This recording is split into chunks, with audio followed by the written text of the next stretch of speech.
अब आइए चार्ट की एक एनालिसिस करते हैं और समझने की कोशिश करते हैं कि मार्केट में क्या चल रहा है। जो डेटा दिखता है हम वही बोलते हैं और वही आपके साथ शेयर भी करते हैं।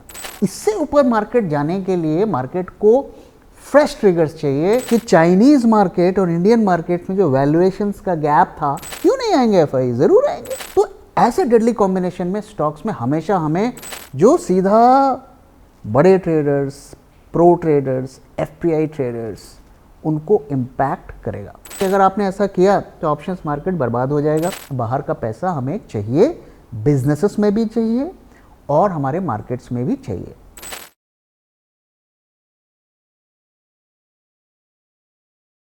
सर कल तो दुखी कर दिया आपने सबको।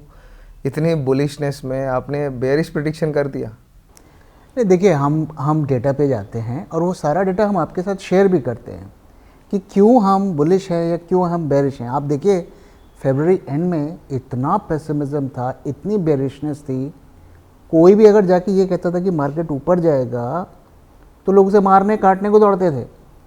और हमने उस सिचुएशन में भी जो था हमने आपके साथ शेयर किया और अब जो सिचुएशन दिख रही है वो भी हम आपके साथ शेयर कर रहे हैं। तो ऐसा नहीं है कि हम ट्रेंड के साथ जाएं कि बुलिश चल रहा है तो बुल बन जाओ, बेरिश चल रहा है तो बेर बन जाओ। जो डेटा दिखता है हम वही बोलते हैं और वही आपके साथ शेयर भी करते हैं। पर सर फंडामेंटल फ्रंट में भी तो कुछ अच्छी न्यूज़ आ रही है, जैसे कि जीडीपी इस क्वार्टर बेहतर होने की उम्मीदें लगाई जा रही हैं। तो क्या इस वजह से रैली नहीं आ सकती? नहीं, देखिए हमने जब अपना स्टैंड चेंज किया था, बेरिश से बुलिशनेस किया था शॉर्ट टर्म में, तो ये फंडामेंटल रीजंस ही थे जिसकी वजह से ये हमने कहा था कि आने वाले दिनों में एक रैली आ सकती है। और वो फंडामेंटल रीजंस क्या थे? हमें पता है कि पिछला क्वार्टर हमारा खराब रहा जीडीपी के फ्रंट में, तो अब ये क्वार्टर बेटर होगा। ईयर एंड है, फाइनेंशियल ईयर एंड है, तो जीएसटी के कलेक्शंस अच्छे होंगे, टैक्स कलेक्शंस अच्छे होंगे और साथ ही जो इन्फ्लेशन है, अगर आप देखिए अभी लास्ट मंथ ही मैं कुछ वो अपने ऐप्स में देख रहा था रेट्स, तो प्याज 9 रुपये भी बिक रहे थे। तो भाई इन्फ्लेशन भी कम जाएगा, मोटा मोटा सब्जियों के दाम भी थोड़े कंट्रोल्ड है, तो इन्फ्लेशन रेट भी अच्छा आएगा जो कि आपको एक नेक्स्ट बड़ा रेट कट भी ट्रिगर कर सकता है आरबीआई द्वारा। तो हम 0.5%, 0.25% की तो बात कर ही रहे हैं, लेकिन वो अब 0.5% भी हो सकता है। तो ये सारे पॉजिटिव ट्रिगर्स थे और हमने टेक्निकल्स तो देखा, डेटा देखा और इन फंडामेंटल्स को कंसीडर करके हमने कहा था कि अब रैली आने वाली है और आए भी। और लेकिन कोई भी जो ट्रिगर होता है ना, उसकी एक लिमिट होती है, कैपेसिटी होती है कि वो मार्केट को कितना ऊपर ले जा सकता है। अब हमने देखा कि आप 22,000 से 23,000 पहुंच गए, करीब करीब 1000 पॉइंट्स की रैली। अब इससे ऊपर मार्केट जाने के लिए मार्केट को फ्रेश ट्रिगर्स चाहिए जो कि अब नहीं दिख रहे हैं। अब देखिए ये जो भी चीज़ें हैं ये ऑलरेडी प्राइस्ड इन है, मार्केट को पता है और इसी के बेसिस पर वो रिवर्सल हमें देखने को मिला। But now market needs fresh triggers. Sir पिछले दिन तो एफआईआई की बाइंग की भी फिगर्स आई, मतलब इतने दिनों के बाद, इसमें कुछ होप नहीं दिखता आपको? देखिए जनवरी से अगर हम इस फाइनेंशियल ईयर में देखें तो 2 लाख करोड़ की उन्होंने सेलिंग कर दी और उसके बाद कल के दिन उन्होंने 700 करोड़ की बाइंग की। शायद इस साल में अगर हम देखें 2025 में, तो ये सेकेंड या थर्ड डे ऑफ बाइंग है। अब इमेजिन करिए हम मार्च में आ गए हैं और 2 या 3 दिन उन्होंने बाइंग की है, तो टोटल बाइंग उनकी शायद 5,000 करोड़ की भी नहीं होगी। तो ऐसे में एक दिन की इतनी छोटी सी बाइंग को देखकर हम कुछ कंक्लूड नहीं कर सकते। अगर ये उन्हें दोबारा से बायर बनना है तो फिर और भी हमें बाइंग देखनी है। अब आज का डेटा आया नहीं है तो हम नहीं कह सकते आज उन्होंने वो बायर हैं या सेलर हैं। तो अगर ये कंटिन्यू होता है, अगले 15 दिनों में 5-6 दिन वो बाइंग करते हैं, तब तो हम उम्मीद लगा सकते हैं कि वो अब आगे बाइंग करेंगे। अदरवाइज इसमें बहुत ज़्यादा कुछ रीड करने का फिलहाल तो नहीं है। तो सर वो पहले वाले दिन लौट नहीं सकते? डीआईआई खरीद रहा है, एफआईआई खरीद रहा है। देखिए एफआईआई को पैसा चाहिए, जहाँ अपॉर्चुनिटी मिलेगी, जहाँ पैसा मिलेगा वो जाएंगे। तो हमारे यहाँ से वो क्यों छोड़ के गए? क्योंकि China was providing a better opportunity. वहाँ पे स्टॉक की वैल्यूएशंस अच्छी दिख रही थी, इंडिया के मार्केट्स ओवर वैल्यूड थे, ग्रोथ यहाँ नील बटा सन्नाटा दिख रहा था, सिंगल डिजिट में कंपनीज ग्रो कर रही थी। और यही रीज़न से उन्होंने चाइनीज़ मार्केट को डंप किया 1 साल पहले और वो छोड़ के इंडिया में आए। इंडिया में फिर रैली बढ़ी, अब हमें छोड़कर चाइना में जा रहे हैं। तो अब सिचुएशन देखिए क्या है कि चाइनीज़ मार्केट और इंडियन मार्केट में जो वैल्यूएशंस का गैप था वो कम हो रहा है। वहाँ वो बाइंग कर रहे हैं तो वहाँ के वैल्यूएशंस ऊपर चले गई, हमारे सेलिंग कर रहे हैं तो हम नीचे चले गए। अगर अभी आप MSCI इंडेक्स को देखें तो करीब 18 टाइम्स वो ट्रेड हो रहा है, हिस्टोरिकल एवरेज से भी थोड़ा नीचे आ गया है, तो वैल्यूएशंस के गैप तो कम हुए हैं। अब अगर हमें FIIs को बुलाना है तो हमें भी कुछ स्टिमुलस देना पड़ेगा, कुछ मार्केट में बदलाव करने पड़ेंगे, टैक्सेस में छूट देनी पड़ेंगी। अपॉर्चुनिटी अगर देगी सरकार तो क्यों नहीं आएंगे, और साथ में कंपनीज को परफॉर्म करना पड़ेगा। आप ये नहीं कर सकते कि भाई हम तो 4% की रफ्तार से ग्रो करेंगे और फिर FII आके हमारे यहाँ शेयर खरीद ले, वो तो नहीं चलेगा। तो वो भी सारा डेटा देखते हैं। तो कम से कम निफ्टी की जो टॉप कंपनीज हैं 50 में से कम 30-35 कंपनी वो डबल डिजिट से ग्रो करके तो दिखाएं, क्यों नहीं आएंगे FII? ज़रूर आएंगे। सर बदलाव पे आते हैं कुछ देर में। एक बात बताइए, कल आपने कह दिया कि वरुण बेवरेज ये पिटेगा, और तो सर ये रिटेल की इतनी फेवरेट स्टॉक है, ये ऐसा कह के आपने लोगों को तो और दुखी कर दिया। देखो वरुण बेवरेज जो है ना एक केस स्टडी है कि बेसिकली जो हमें बताता है कि इन्वेस्टिंग में डूज एंड डोंट्स क्या होते हैं, क्या फॉलो करने चाहिए।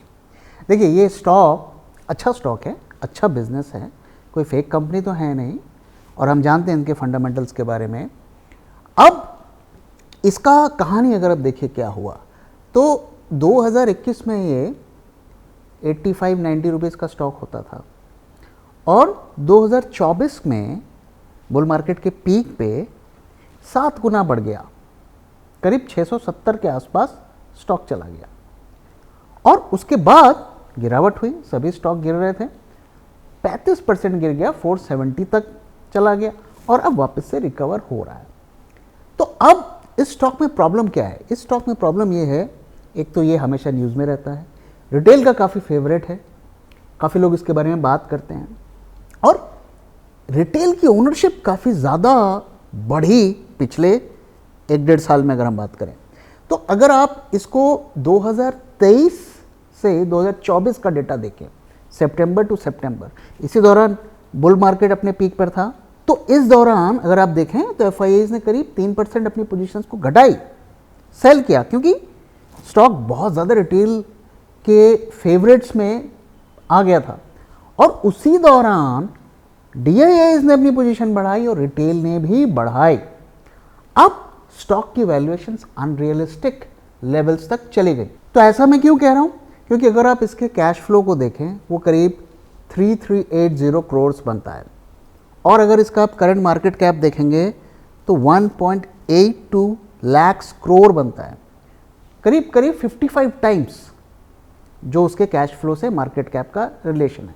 तो ये क्लियरली एक ओवर वैल्यूड स्टॉक है। तो ये जो कॉम्बिनेशन होता है ना, जिसमें स्टॉक एक्सट्रीमली हाई वैल्यूएशंस पर ट्रेड होता है, उसमें हेवी रिटेल का पार्टिसिपेशन होता है, और उस स्टॉक के बारे में हर कोई बात करता है, तो ऐसे डेडली कॉम्बिनेशन में स्टॉक्स में हमेशा हमें बड़ी गिरावट दिखती है, और ऐसे स्टॉक को हमें थोड़ा अवॉइड करना चाहिए। अगर आप इस स्टॉक को आपने 2021 में 80 रुपये 70 रुपये पे लिया है तो आप बेशक होल्ड करेंगे, लेकिन अगर आपने इसे बुल मार्केट के पीक पे लिया है तो आपको ये स्टॉक बहुत पेन देने वाला है। तो सर ये रिटेल वाले स्टॉक से आप इतने भागते क्यों? देखिए उसका एक सिंपल सा रीज़न है, जब रिटेल वालों ने स्टॉक खरीद लिया और ओन कर दिया, अब जब वो बेचने जाएंगे या आप बेचने जाएंगे तो फिर कौन खरीदेगा? सबने तो खरीद लिया, सारी तो ओनरशिप ले बन गई उसकी। अब वो स्टॉक इंस्टीट्यूशन क्यों नहीं खरीदेगा? वो इसलिए नहीं खरीदेगा, वो बोलेगा भाई ये तो ओवर वैल्यूड है। तो वो तब खरीदेगा जब आप उसको सही वैल्यूएशन पर मिलेगा। आप देखिए वरुण बेवरेजेस के केस में आप देखिए 35% की गिरावट हो गई है, अब थोड़ा बहुत एफआईएज ने दोबारा स्टेक बढ़ाया है। तो ये हमें लेसन क्या बताता है कि स्टॉक को हमेशा राइट वैल्यू पर ही खरीदना है। सर ये तो हुई रिटेल की दुख दर्द की बातें। बदलाव की बात पे आते हैं कि सर खबरें ये आ रही हैं कि सेबी ने ऐसे कुछ स्टेप्स, ऐसे कुछ बदलाव किए हैं जिससे एफआईआई काफ़ी दुखी है। क्या है सर ये? हाँ, तो देखिए अभी तक जो भी सेबी चेंजेस कर रहा था या एक्सचेंजेस चेंजेस कर रहे थे उससे रिटेल वाले दुखी थे। मार्जिन्स को बढ़ा दिया, एक्सपायरीज चेंज हो गई और जो बड़े ट्रेडर्स थे उनको ज़्यादा इम्पैक्ट नहीं हो रहा था। लेकिन अब वो कुछ और प्रपोजल्स लेकर आए हैं जो सीधा बड़े traders, pro traders, FPI traders उनको इम्पैक्ट करेगा। उसमें से एक रूल ये है कि जो पहले भी एग्जिस्ट करता था कि आप 500 करोड़ की से ज़्यादा की नेट पोजीशंस ऑप्शंस मार्केट में या डेरिवेटिव मार्केट्स पर एक आईडी पर नहीं बना सकते। तो आइए इसको एक एग्जांपल से समझते हैं। मान लीजिए कि आज के दौर में आपने 3000 करोड़ के ऑप्शंस प्रीमियम खरीदे, ओके, और आपने 2800 करोड़ के ऑप्शंस सेल किए। हेजिंग करने के लिए हम सब करते हैं। तो अब आपकी नेट पोजीशंस कितनी हुई? 3000 माइनस 2800, तो 200 करोड़ की आपकी नेट पोजीशंस हुई। अब हमारे मार्केट्स में पहले से एक लिमिट लगी हुई है कि एक आईडी पर 500 करोड़ से ज़्यादा की पोजीशन नहीं बनेगी। तो आपने वो लिमिट को वायलेट नहीं किया। हालांकि आपने पोजीशंस आप देखिए तो 3000 करोड़ और 2800 करोड़, 3000 करोड़ एंड 28 करोड़, 5800 करोड़ की आपने पोजीशन बनाई, लेकिन आपने लिमिट को वायलेट नहीं किया। अब जो सेबी कह रहा है कि हम नया रूल लाने की तैयारी में हैं। उस रूल में क्या होगा, आपकी पोजीशंस की वैल्यू डेल्टा के बेसिस पर कैलकुलेट होगी। तो इसका क्या मतलब हुआ? मान लीजिए कि मैंने 3000 करोड़ की ऑप्शंस बाय किए, उसका डेल्टा 0.5 है, तो मेरी वैल्यू कितनी हुई? 1500 करोड़। और दूसरा जो मेरा ऑप्शन था, मान लीजिए कि 3000 करोड़ के ही मैंने दूसरे स्ट्राइक के ऑप्शन को सेल किया, उसका डेल्टा 0.10 है, तो वो मेरा हो गया 300 करोड़। तो 1500 करोड़ की बाइंग की मैंने और 300 करोड़ की मैंने सेलिंग की, तो मेरी नेट पोजीशन हो गई 1200 करोड़। तो आप देख रहे हैं सेम तरीके की पोजीशंस है। प्रीवियस रूल में आपका वायलेशन नहीं हुआ, लेकिन इसमें आपका वायलेशन हो गया। तो ये मेजर डिफरेंस है। अब देखिए, आपको लग रहा होगा कि इतनी बड़ी पोजीशन, लेकिन दरअसल आप जब इस तरीके की पोजीशन बनाते हैं तो आपका 10% ही कैपिटल लगता है। तो अगर आपने ऑप्शंस बाय किए हैं 3000 करोड़ के और 3000 करोड़ के आपने सेलिंग की है, तो इसका आपको हार्डली, आपको देखो तो 300-400 करोड़ में आपका काम हो जाएगा। तो इसलिए ये बहुत बड़ा नहीं है। और हम जानते हैं कि जो प्रो ट्रेडर होते हैं, बड़े ट्रेडर्स होते हैं, वो 300-400 करोड़ उनके लिए कोई बड़ी बात नहीं होती है। अब ये लोग जो हैं वो सेबी को कह रहे हैं कि अगर आपने ऐसा किया तो ऑप्शंस मार्केट बर्बाद हो जाएगा, लिक्विडिटी नहीं मिलेगी, बड़ी पोजीशंस बनेंगी नहीं, और बड़ी पोजीशंस बनेंगी नहीं तो आस्क बिड प्राइस बढ़ जाएंगे, आपके ऑर्डर्स एग्जीक्यूट नहीं होंगे, और होंगे तो अनाप शराब प्राइजेस पर होंगे। तो पूरा केओस ऑप्शंस मार्केट में बन जाएगा और ये ऑप्शंस मार्केट को पूरा डिस्ट्रॉय कर देगा। और उन्होंने ये भी कहा, एफआईए जो उनकी एक एसोसिएशन है, उन्होंने ये भी कहा कि दुनिया में इस तरीके के रूल्स नहीं हैं। तो अब देखना है कि सेबी उनकी बात को मानता है या नहीं मानता है। और मुझे भी लगता है कि हालांकि as a retail investor trader हमें ये ज़्यादा इम्पैक्ट तो नहीं करेगा डेफिनेटली, लेकिन बड़े ट्रेडर्स को ये अच्छा खासा इम्पैक्ट करेगा। तो सर डेल्टा से याद आया कि आपकी जो डेल्टा न्यूट्रल की स्ट्रैटेजी है वो सीखने के लिए बहुत लोग उतावले थे, और फाइनली आप सिखा रहे हैं उसको अपना trade for living live market workshop में। So we are very much excited.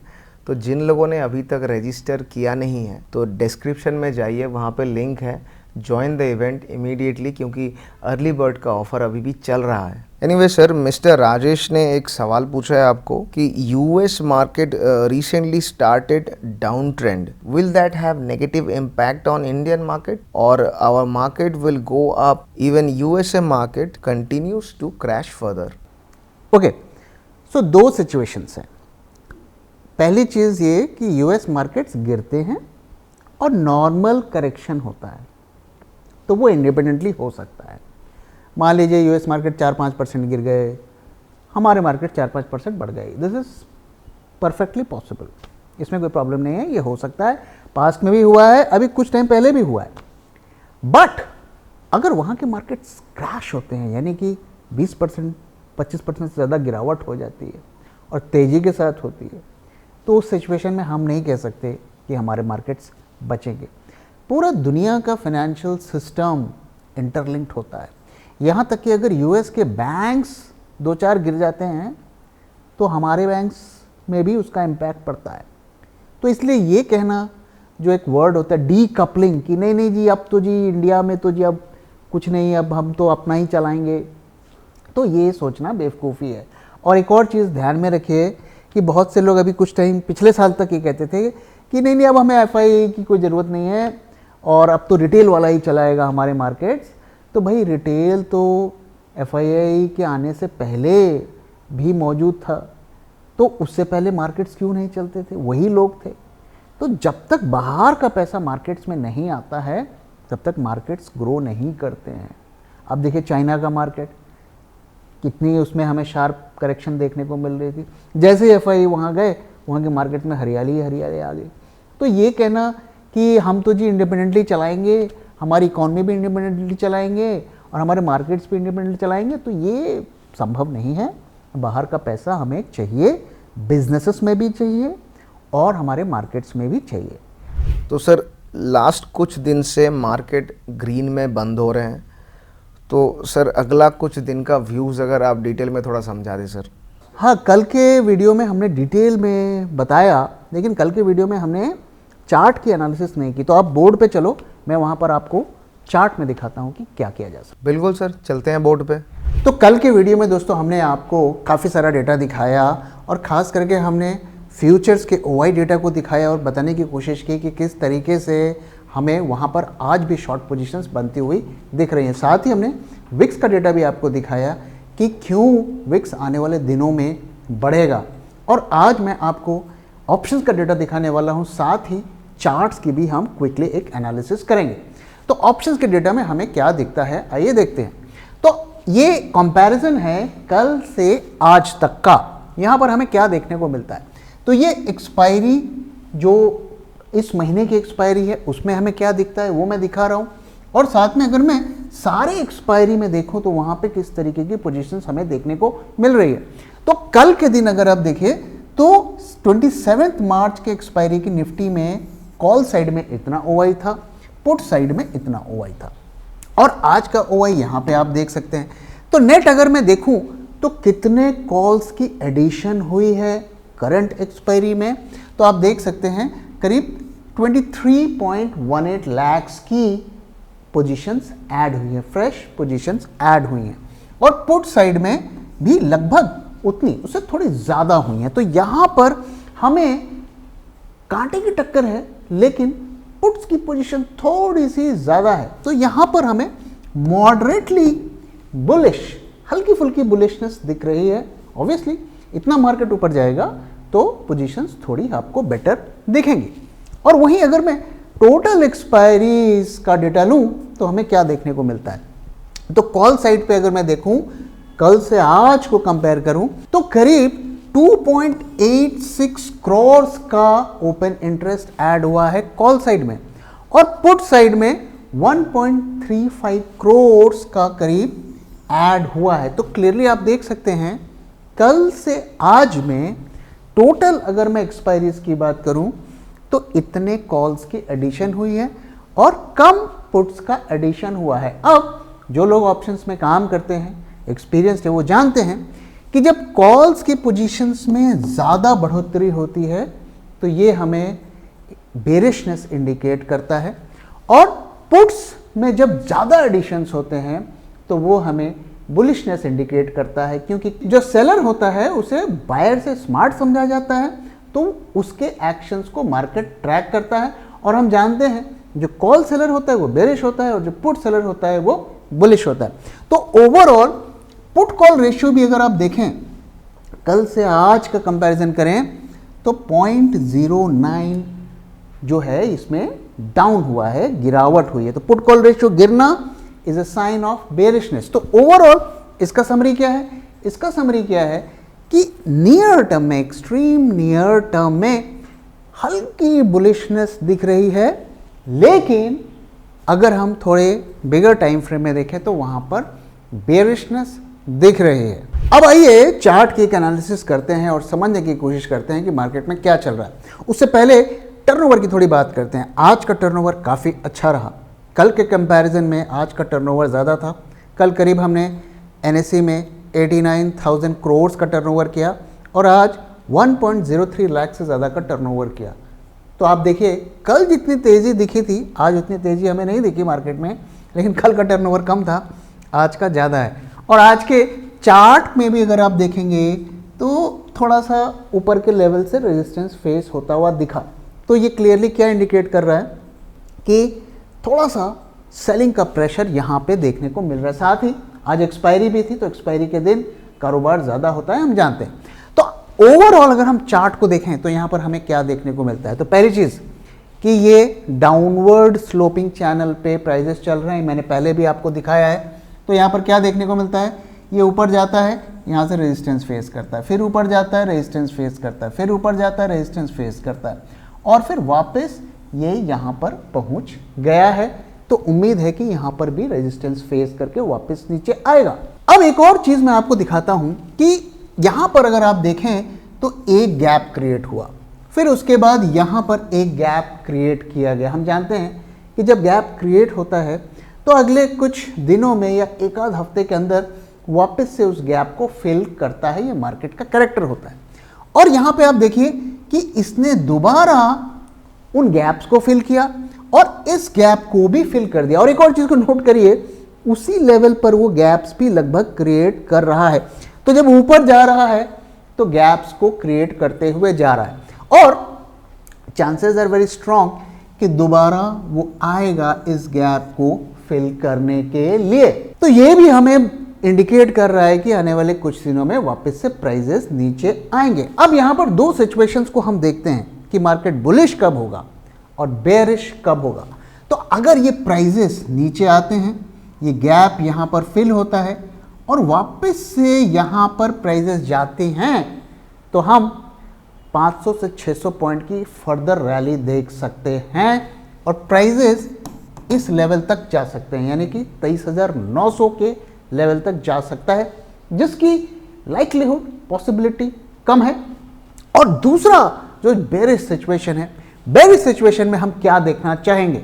और बेरिश सिनेरियो ये है कि प्राइजेस को 22,800 से नीचे क्लोज करना है और वहां पर सस्टेन करना है। उसके बाद हम वापस से इसका फॉल आगे देख सकते हैं। तो अगर मैं समराइज करूं कि मार्केट में मेरा करंट व्यू क्या है, तो मेरा करंट व्यू बेरिश है, बट मैं अभी भी शॉर्ट करने को रेडी नहीं हूं।